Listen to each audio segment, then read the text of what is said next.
Hi.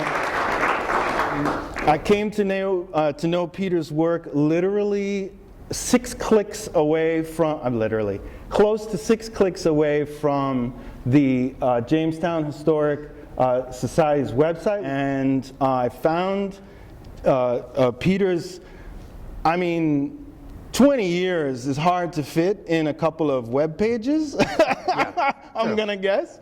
But your oeuvre, as in art speak, I would say, was to me astonishing. This whole discussion we're having today is really more of a spark or an inspiration for Jean-Marc. This is his creation, his baby, his idea, and I just kind of gave him some material to work with, like he said. But it's material that is pretty interesting because it's not something that that's common knowledge about our world today, about our life, our culture that surrounds us.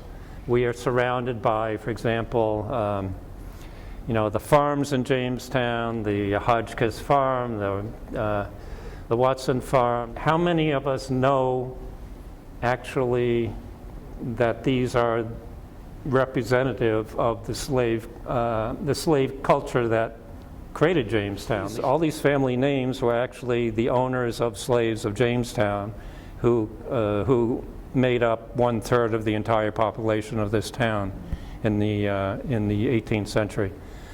So these are the kind of stories that fascinate me because they tell it's a counter narrative to what we grew up with and how we see our lives today. But there are 2 things that struck me in what you were just saying right now, and one is this focus on names, and the other is on ownership and property, right? Which are kind of 2 perfect ways to look at the document that this sculpture is based on.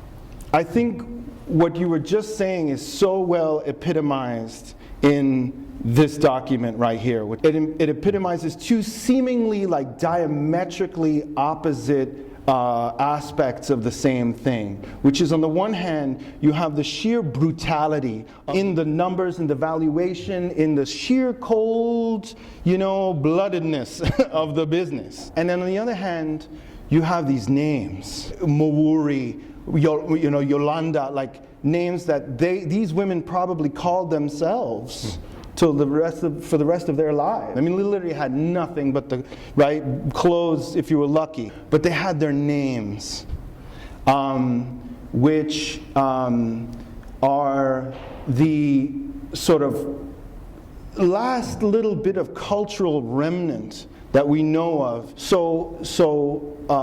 I find that this document is so exceptional in that it seems to have these 2 diametrically opposing sort of aspects of the same thing, and yet they're actually the function of the same historical event. Do you sort of feel the same way? Yeah, absolutely.